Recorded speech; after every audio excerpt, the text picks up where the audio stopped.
Well, hello there and welcome back to the Hull City Fan Central YouTube channel, where today I'll be giving you everything you need to know before Hull City versus Barnsley, which will be taking place at the MKM Stadium tomorrow, being the first of two friendlies at the MKM Stadium before the season kicks off away at Norwich in less than 3 weeks' time. So in this video, I'll be cracking through a bit of news over the past few days, along with my prediction and also extra information coming into this match, which will be a key one, as we're currently 3 undefeated games in a row in this pre-season tour, if you want to call it.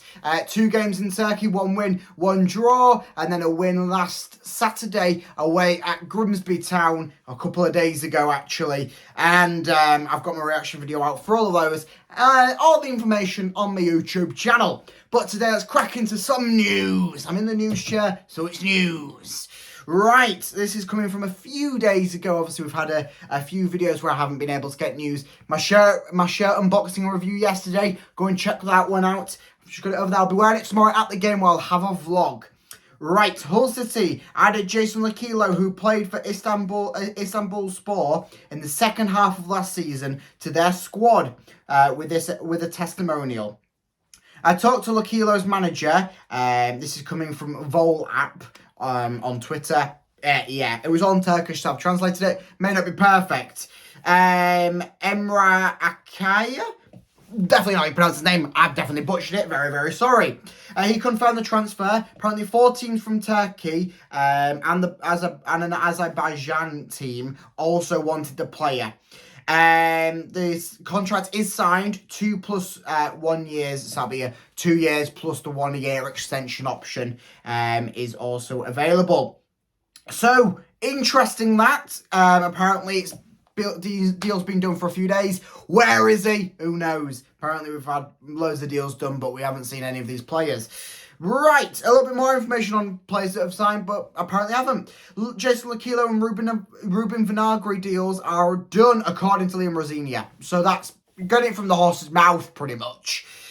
Since you're just waiting on Lakilo's medical to be signed off, and Vinagre's international clearance. That's a little bit of confirmation on why we haven't been hearing them.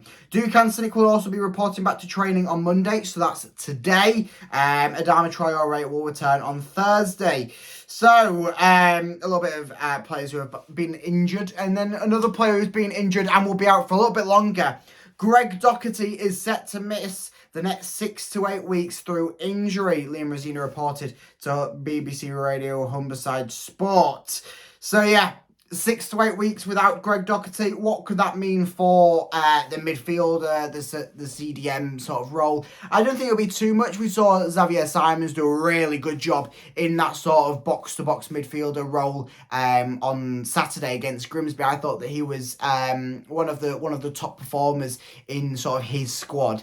So yeah, I'm not too much worried about that role coming into the season. I don't think it's one of them situations where you need to panic buy a CDM. You've got Jean-Michael Serry, you've got Xavier Simons, and then to be fair, any of the others can really do a good job. I mean, you've got Ryan Woods who could fill in that role if needed. You've got any of the sort of centre-backs that could fill in that role if needed. I'm sure that Jacob Graves would be happy to add a CDM to his arsenal of every position that he can play now. So yeah, it's not too much to worry. Hull City are reportedly interested in signing free agent Charlie Lindsay. Lindsay has been training with League One side Derby County and is also wanted by Championship rivals Huddersfield and Blackburn. That's coming from Football Scotland. So an interesting another transfer that we are linked with, and that one could possibly be coming to fruition. Liam Rosenior reported this on George Cox, who was the trialist who started at left back in the game against Grimsby and actually put a very, very good performance in. We'll take a good look at him over the week and decide if it's something that we can pursue moving forwards. That's what Liam Rosenior has said. He's an outstanding player, and I wouldn't bring in a trialist if I didn't know that he or them are of their quality.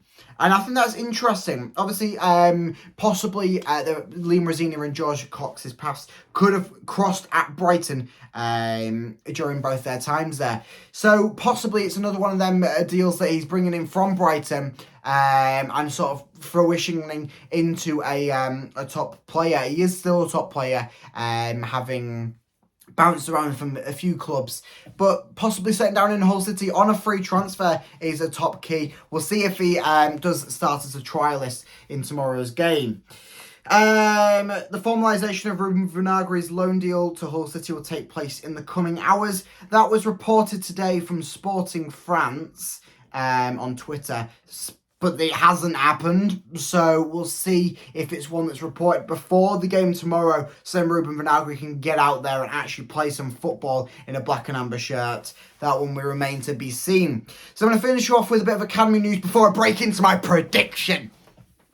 Academy suffered a defeat in the under-21s to Scarborough Athletic.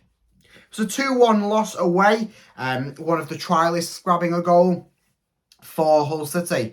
The majority of the squad was filled with trialists. It was one of them sort of nothing games for the under-21s. Now, Hull City versus Barnsley. Right, Barnsley, what I've got in front of me, they played a game on the 1st of July against Walksop Town. They lost 2-1. They won 2-1, sorry, my apologies. And obviously last season they did finish off in the playoff final of League One, where they suffered a narrow 1-0 defeat with a red card being handed their way as well. Obviously, Dean Windass's son scoring for Sheffield Wednesday, making it the first father and son pairing to score in a playoff final. So this game should be an interesting one. I mean, Barnsley are one of the favourites to win League One, if not get promoted. And obviously we are testing out a lot of waters with academy players that we think could possibly play in and around the senior team this season, along with a few different mix and matches of formation, tactics, and different players in slightly different positions. So it will be an interesting one to watch. I'll be at the game, vlog ready. So I think it will be a 3-1 win for Hull City, still remaining our unbeaten streak on these friendlies before the season, and hopefully that can continue into the season. So a 3-1 win is my prediction for Hull City. I think Oscar will grab the first one. Obviously this all depends on who starts, who sort of plays. It's a really hard one to predict sort of a pre-season who's going to score when. But I'll try. I think Oscar's going to start us off with a good one. Regan Slater, I think, will grab another one. And I think that we could see Liam Delap's first goal for himself in black and amber could be happening. I'll be very interested to see him play in real life. Obviously, you get an aspect of him from playing and just watching him off Tigers Plus. But I'd be interested to see his mechanics in game. Obviously, he is. I commented he's a bit of a similar player to how Aaron Connolly was in his first few games in Black and Amber last season. On how he knows how to pick up his fouls, but he's just limited to that a little bit too much, and he should just have a little bit more determination to get forward. He knows what he's doing. He's just a little bit hesitant, thinking, oh, if I pick up the free kick here, that'll help the team a little bit more, rather than taking that risk and actually going for goal, going through the team a little. He's like the reverse of what Ryan Longman was for the past season, but I mean, he had a good game against Grimsby. Hopefully that continues against Barnsley. So that's it for this prediction. Make sure you let me know down in the comments what you think the score will be and who you think will score. Any other little bits of predictions are welcome as well. And I'll catch you tomorrow, where we'll have a vlog out. And I'm just knocking the camera over, but I don't care, because Hull City are massive.